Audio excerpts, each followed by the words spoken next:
Okay, it's going to be another classic WWF 2001 pay-per-view review. This is going to be Judgment Day 2001, May 20th from Sacramento, California, the Arco Arena, the home of the Sacramento Kings, which at this time were in the heyday of the success of the Sacramento Kings at that time. So yeah, we're at the 20-year anniversary of Judgment Day 2001. So there's a lot to talk about here. And like I was saying in the WrestleMania Backlash review, I thought WrestleMania Backlash is probably a better show, but I do feel like there's probably more personality, more controversial and interesting things that you could actually talk about for a show like this. So the show did very well. I mean, I think in terms of attendance, it exceeded the Judgment Day the previous year, which was Rock versus Triple H in terms of ticket sales and revenue at the live gate. And then in terms of the pay-per-view buy rate, 405,000 buys, which is, a slight increase compared to Backlash, but still, not what you would normally get in this heyday of the Attitude Era at that time. So let's get right down to it.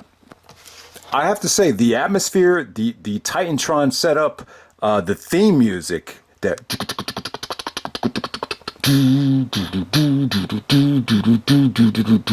I have to say, this is my favorite production theme that they used. I didn't put this on my favorite WWE pay-per-view themes because this song is not accessible. You can't really buy this song, and it's not licensed music, which they, steadily started doing after SummerSlam 2001.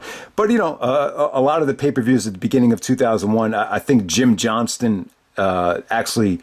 the home producer for WWE actually produced most of these songs. But, the Judgment Day theme was amazing. I think this was even better than his Armageddon 2002 theme, which they did release on the WWE Anthology. But yeah, man, aside from that, I just thought the presentation was cool. The Titantron with the hourglass, was the setup there was really cool. I thought the crowd was really good, man. The Sacramento Kings, probably the hottest crowd in the NBA at that time. And it transferred quite well to the WWF. So let's start the pay-per-view. We get William Regal taking on Rikishi to open up the show. This is more of a comedy match. Regal got a lot of heat because at the time he was a commissioner.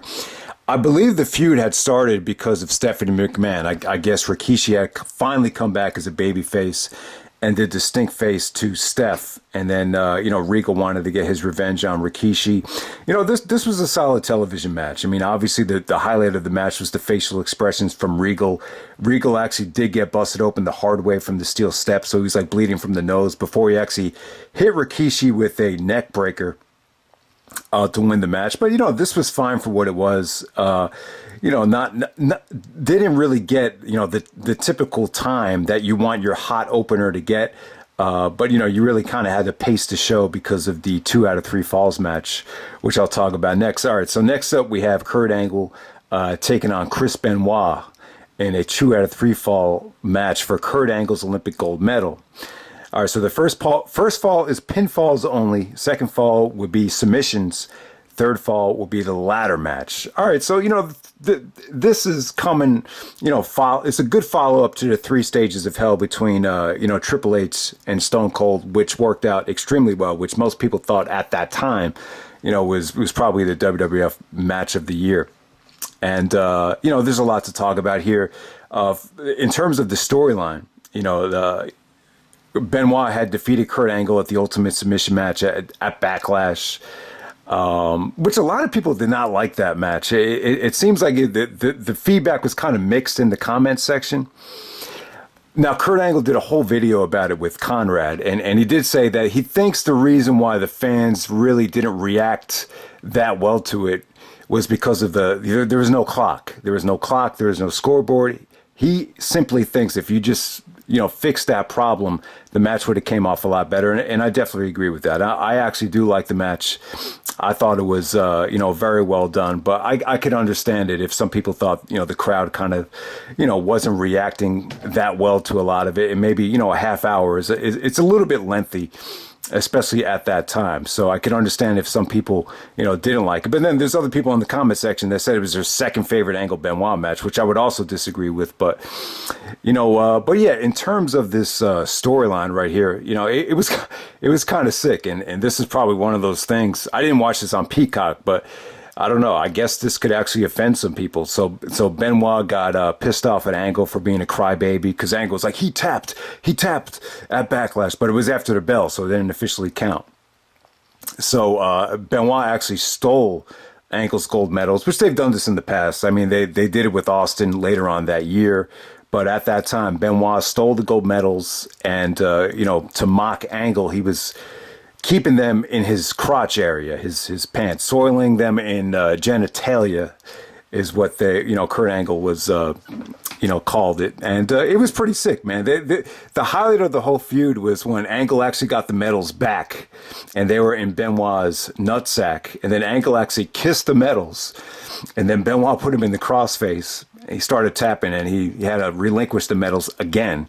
So it's a 2 out of 3 falls match for the gold medal. So obviously they wanted Angle to win the gold medals back. Okay, so Jim Ross and Conrad, did a whole podcast about this show. It was almost 2 hours long.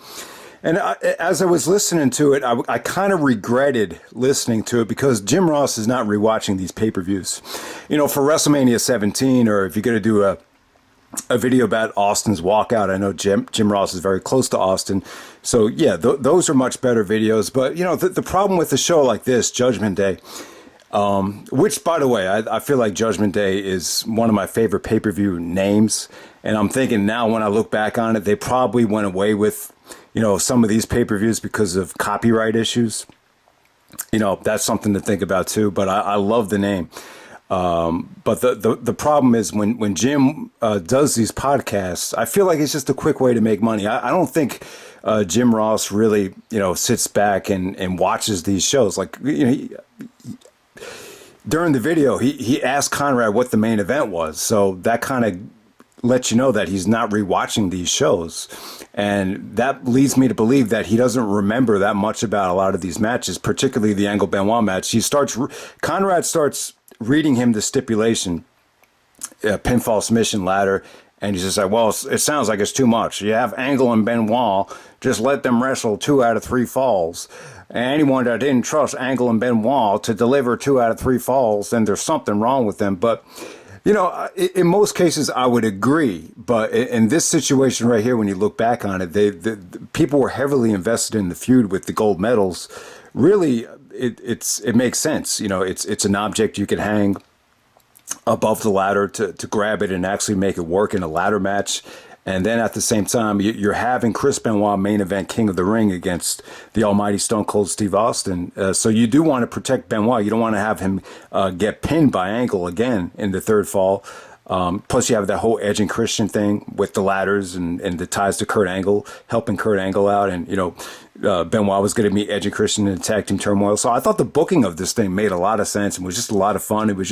I thought it was awesome, this whole triple threat thing. Now, obviously, yeah, you have Angle and Benoit. You love to see them just wrestle straight up. But you saw that at WrestleMania. Eventually, you would see it again at Unforgiven 2002, Royal Rumble 2003. They had plenty of, one-on-one wrestling matches. I like this because it gives us its own identity.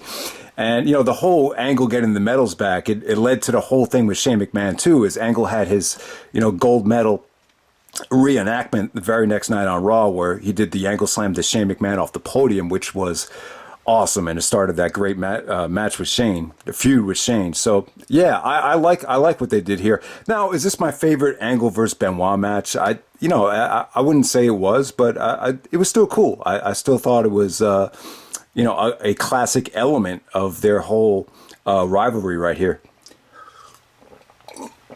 All right, so Angle comes out, and he's basically, he's bitching about the medal. He's just saying that it's not going to go to a third fall. He said that, Chris Webber has a better chance of coming back to the Kings and winning them a championship than Chris Benoit does of having this go to a third fall. It's true. It's damn true. So great promo by Angle. Angle got a ton of heat when he came out. But, the Chris Webber thing was cool because at that time he was actually a free agent. He was contemplating leaving the Kings. And because of how dominant the Lakers looked in the San Antonio series and then against Philadelphia in the finals, he decided to come back to the Sacramento Kings. But, Sacramento Kings were, one of the hottest teams in the NBA at that time. So when Benoit comes out, he destroys Angle in the first fall right here. Angle basically German suplexes him a couple times. Angle actually goes for the flying headbutt, misses, and then Benoit hits him with the Angle slam to get the quick pinfall. And then they go into a submission match right away. And Angle's, Jim Ross had a great line here. So he said, if these ropes were a girl, then Angle would be going steady, because he was constantly getting to the ropes as, Benoit tried to lock in the crossface, lock in different submissions. So yeah, the submission part was cool. It was kind of a continuation of some of the stuff they did at Backlash. You saw them experimenting with different submissions. Angle was saying that they didn't want to overuse the crossface and the ankle lock because it would kill the finishers. So, that might explain why they were so experimental with the arm bars and, the half Boston crabs. I think Benoit busted out the sharpshooter at Backlash. So that's why they did a lot of experimenting. But yeah, I mean, the ending to the submission part was kind of weird. I've always felt like some of the best wrestlers never really executed great DDTs. So Benoit kind of hit Angle with an average looking DDT. Angle kind of no sells it and then puts Benoit into the Angle slam. Then he makes him tap out with the ankle lock. So, yeah, it was pretty cool. I mean, Benoit put over the ankle lock huge. And then they went to a ladder match. And, they showed you how Kurt looked like he was out of his element with the ladders. I mean, Benoit said he was out of his element. But compared to Angle, he was like a ladder match guru here, considering he just had arguably the greatest ladder match of all time with Jericho a couple months later. So Angle's using the wrong ladder. He's using a ladder that's too small. He's not climbing up high enough. And Benoit is just suplexing the crap out of him. I think he snap suplexes him on the ladder. Angle's trying to do a high spot off the ladder, but Benoit sees it coming and he just throws him down. So Benoit did a slingshot to Kurt, and Kurt went flying into the ladder. So pretty good stuff. I thought Angle actually was fine here, considering that he never wrestled a ladder match. He actually asked Edge and Christian for advice, and they were like, if you're going to fall, just make sure you fall safely and, and don't fall off, because falling off sucks. It was just basic stuff. He's like, guys, that's it. So that was a funny segment with Angle and Edge and Christian. But Edge and Christian did come out to help Kurt Angle win this thing, which was great because it really added attention to the tag team turmoil. So I really liked that.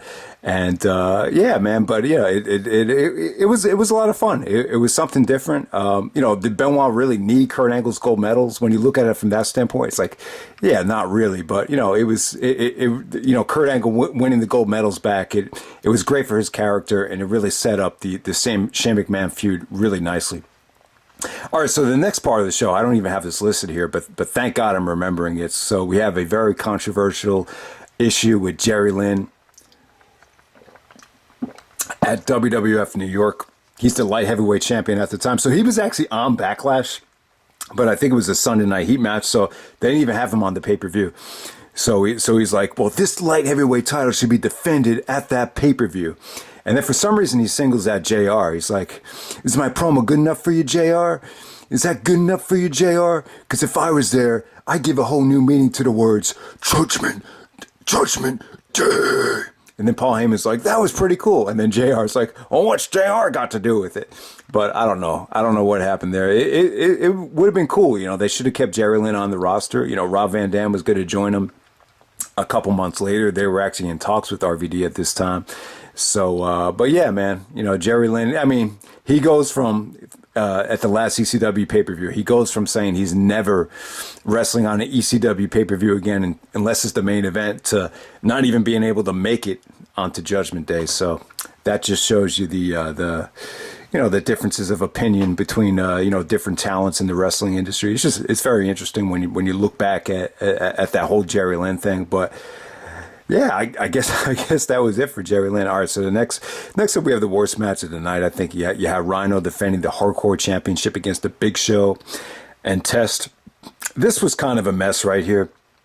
I mean, it really was. I mean, that Rhyno was great for the Hardcore division. Test just looked like, they were trying to continue the rivalry between Big Show and Test because of the whole fiasco with Shane McMahon at Backlash. But yeah, this was kind of a mess. I mean, this was just, especially when they went backstage and Big Show took a bump on a couple of pallets. It just came off like they were just going through the motions. And Rhyno definitely tried to make this work, and Tess was cool too. But they were really singling out Big Show on the podcast, talking about how he was wrestling too heavy, he was overpaid, and he was just getting lazy at the time. So I don't know. It just actually it felt like it went longer than it should have. So let's move on from there. Next up, we have Chyna defending the women's championship against Lita. I'll tell you what, man, Lita got like the pop of the night. I mean, she came out and she was awesome here, man. I mean, she just looked really cool at that time. She was in great shape, and yeah, I mean, the fans were just ready to explode for Lita here. So in the storyline, like, Chyna and Lita were tagging up together, and Chyna wouldn't want to be tagged in because she wanted Lita to get experience. And this whole thing with so this was Chyna's last pay-per-view match. And I was always under the impression that Stephanie had a lot to do with them not wanting to bring back Chyna. But listening to what Jim Ross was saying is that Chyna was kind of like a pain in the ass to work with, because like none of the guys wanted to work with her, and and Chyna didn't want to work with any of the girls, and she didn't really want to sell for a lot of the women. So she was just, even the WrestleMania X7 thing against Ivory, she thought it, Jim Ross thought it was very disrespectful, very arrogant. So the bottom line is, I guess they just viewed Chyna as, more of a pain in the ass to work with. But at the same time, I don't think Triple H and Stephanie were really pushing for her to stay. Plus, I don't think she really fit into the invasion anyway. But, Lita, the crowd was ready to explode for Lita. But unfortunately, she just didn't get a lot of offense in. They were really booing Chyna here. Like Chyna, like the fans really turned on her here loudly. And, it's just a shame. It's a shame, because if you're not going to bring Chyna back, you just say, listen, we want you to put over Lita. You do it like this. I mean, you would think, I don't know why, you look back at the situation with Chyna and Jeff Jarrett, they were able to get the job done here. How come they weren't able to do it for Lita? Because after this, the women's championship was vacant, I believe, until Survivor Series. So let's move on from there. Next up, we have Triple H defending the Intercontinental Championship, taking on Kane in a chain match for the WWF title.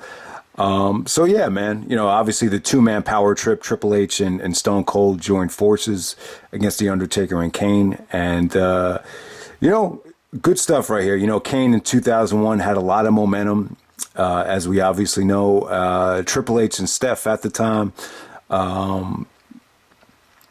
yeah, they were really hot and heavy as a couple when you look back on it. I would definitely say I think Stephanie looked the best she's ever looked, like in this spring of 2001. Very pretty, very, just in great shape.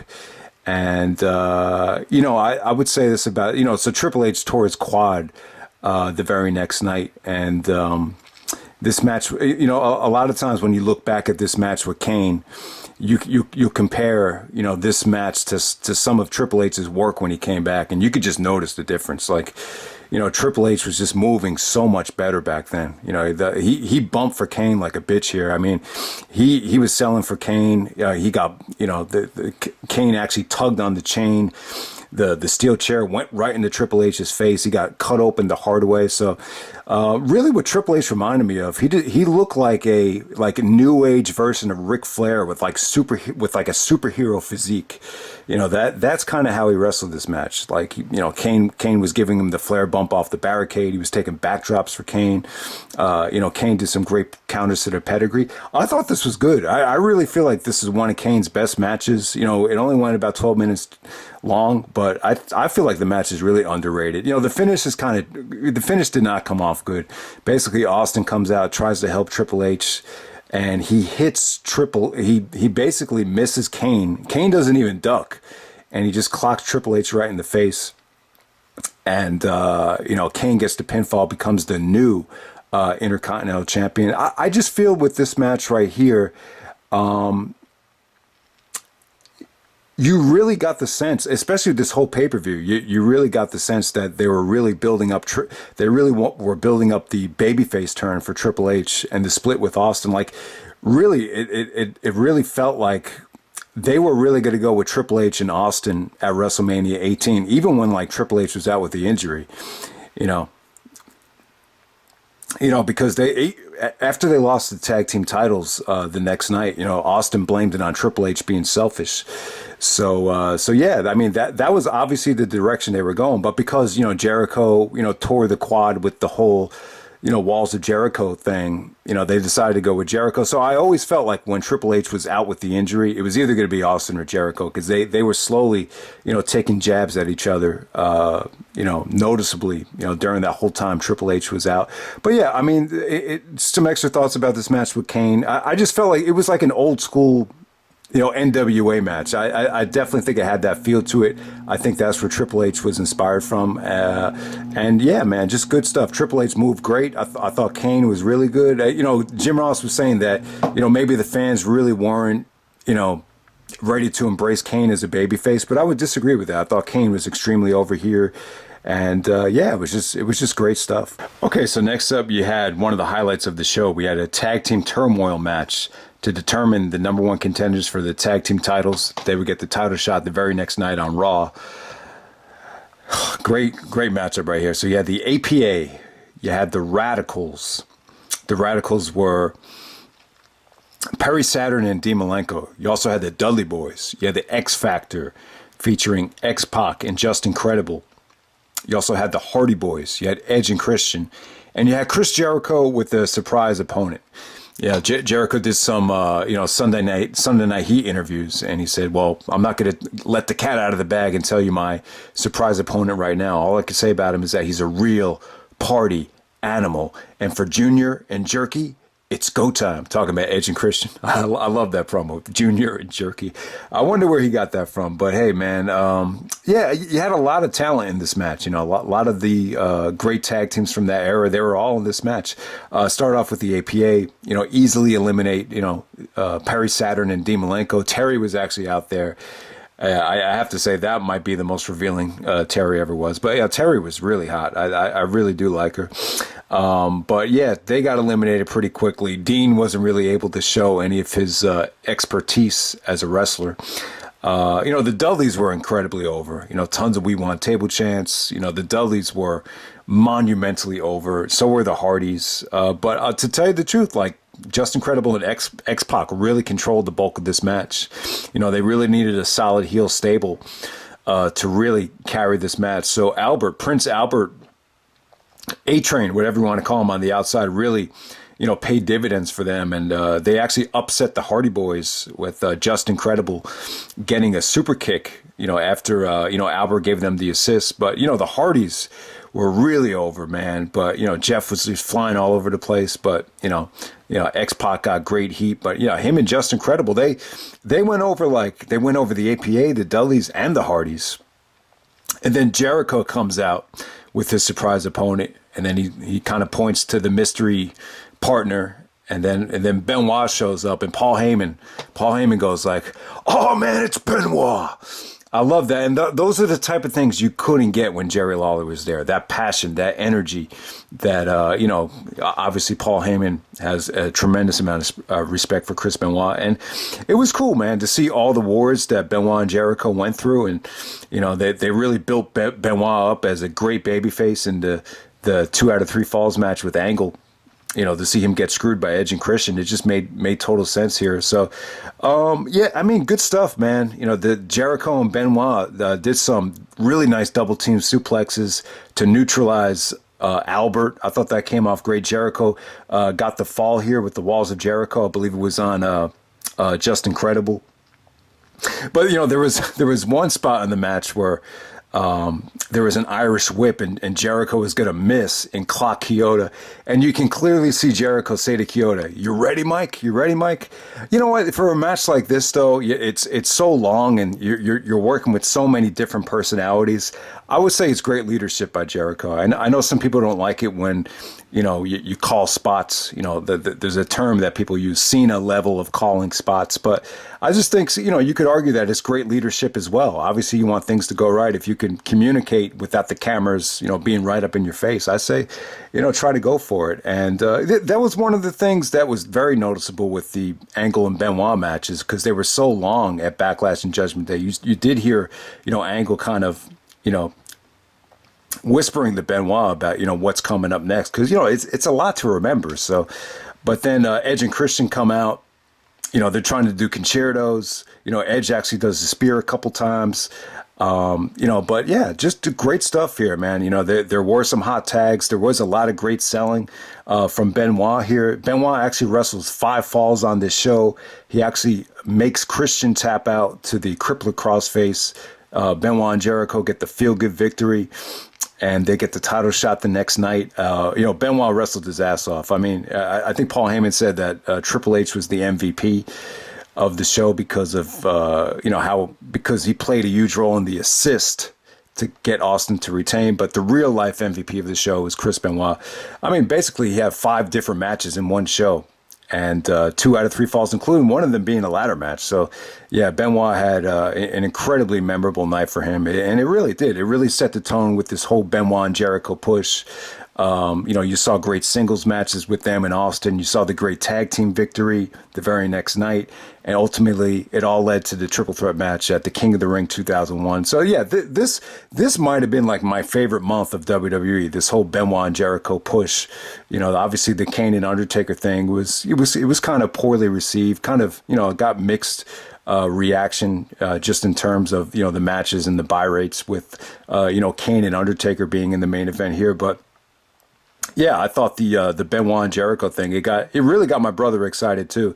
I remember he really got into it, and King of the Ring was actually the first pay-per-view we ever ordered. But surprisingly, I forgot to mention this: Judgment Day 2001. This is the first DVD like I ever bought, like first pay-per-view DVD I ever bought.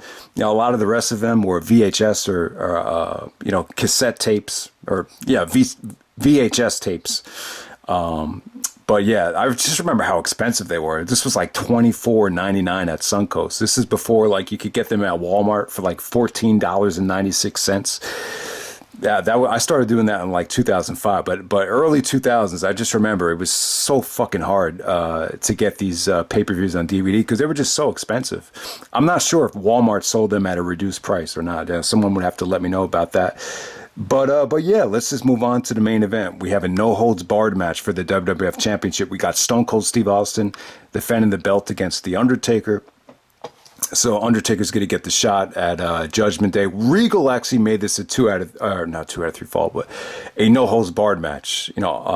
Undertaker forced Regal to make it no holds barred, and Regal was hesitant, and he was afraid to tell Austin it was no holds barred. And when he finally did tell Austin it's no holds barred, Austin's like, I got no problem with that. All right, that's fine. Because, with the no holds barred, you could get all, the 2-man power trip and Vince McMahon to help him retain the title. So that was Austin's mindset right there. But yeah, very personal feud here between Austin and Undertaker. If you haven't seen it or don't remember it, Austin actually masterminded a plot where he was going to lie to The Undertaker, and he told him that his wife had gotten into a car accident and her face was all mangled and destroyed and all discolored and disfigured. And it was just a prank. And Undertaker actually found out that it was just someone just played a joke on him. And then Austin just appears in the Titantron, and he's like, it was me all along, Undertaker. It was Stone Cold Steve Austin. And, and then it led to some pretty cool segments. I think Taker actually threw Austin through, a window with a whole bunch of glass, and Austin was bleeding from the eye. He had to patch his eye up, put him in the ambulance, and then Undertaker is actually the driver of the ambulance. You've seen that, a couple times, but I mean, from what I remember, what I saw in the video package, the build up and the tension was pretty damn good. So, but I'll tell you, with this match right here, no holds barred, Vince actually comes out on commentary and he breaks character. Like before Undertaker comes out, he's like, it's Judgment Day.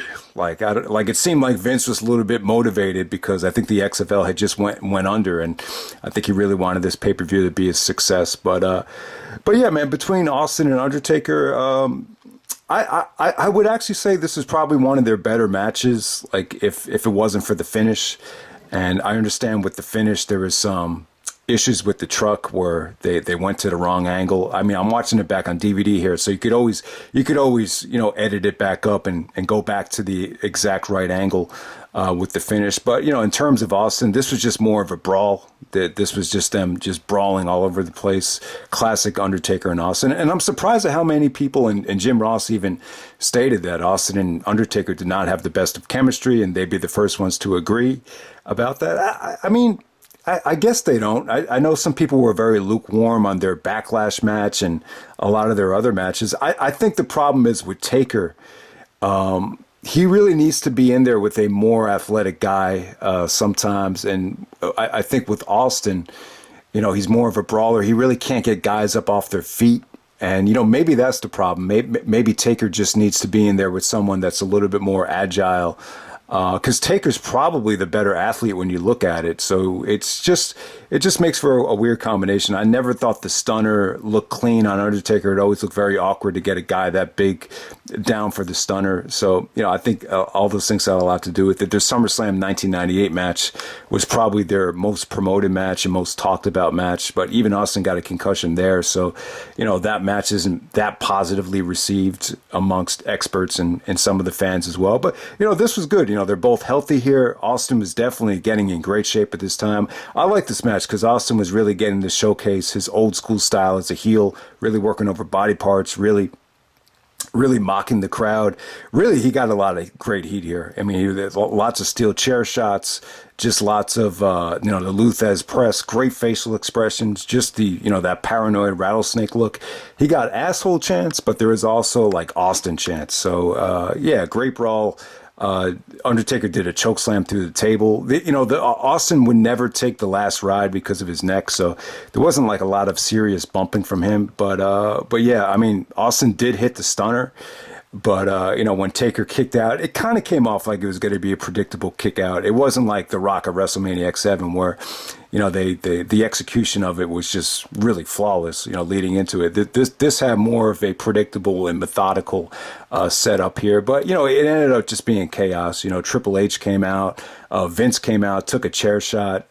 Triple H came out with the sledgehammer, clocks Undertaker with it. Kane actually comes out. His music hits. And the camera focuses in on Kane running down to the ring. And as Kane is running down to the ring, Austin is actually pinning Undertaker after the sledgehammer shot, and that's how the pay-per-view ends. And I don't know. I mean, I'm sure this probably came off a lot worse live. They were talking about on the podcast that, this was something you would, see in WCW, and maybe it was a sign that, the WWF was getting lazy. I don't know how much you want to look into it about that. But, the main event was still good. I'd give it 3.5 stars. I would definitely say easily one of the top 3 Austin and Undertaker matches. I'd have to go back. Maybe one day I'll go back in time and do a top 10 Austin Undertaker matches video. I know none of their matches were great, but, it was cool for what it was. It was a safe main event. This was the only time I think you got to see heel Austin versus face Undertaker. Usually it was always the other way around. So yeah, man, this was definitely a fun pay-per-view. I wouldn't say it was great. I think you could definitely argue that was one of the weaker ones of 2001, but the roster was still great at that time, and it really kind of set the tone for a lot of the great things to come. I would definitely say Angle and Benoit, the 2 out of 3 falls match was the match of the night, and I would definitely say the tag team Turmoil with Benoit and Jericho winning was one of the other best matches of the night. But this whole 2-man power trip thing, it really wasn't working, and it really wasn't equating into great buy rates and great matches, and definitely down the road, you could definitely see that the seeds were definitely planted, especially with Triple H, kind of screwing Austin out of the belt the next night, or the tag team title belts the next night. They were definitely, going to go with babyface Triple H and heel Austin down the road. Who knows when it would have happened? I think for WrestleMania 18, there was a huge possibility that was going to happen, but ultimately, I think they went with Jericho because they wanted to protect Austin. I think that's the answer that I think a lot of people would give you. But yeah, man, that's pretty much it. That's Judgment Day 2001. Fun pay-per-view, but in terms of quality, it's probably the Backlash and Judgment Day main events. They're probably the 2 weakest, main events of 2001 without a doubt. So I'm out. All right.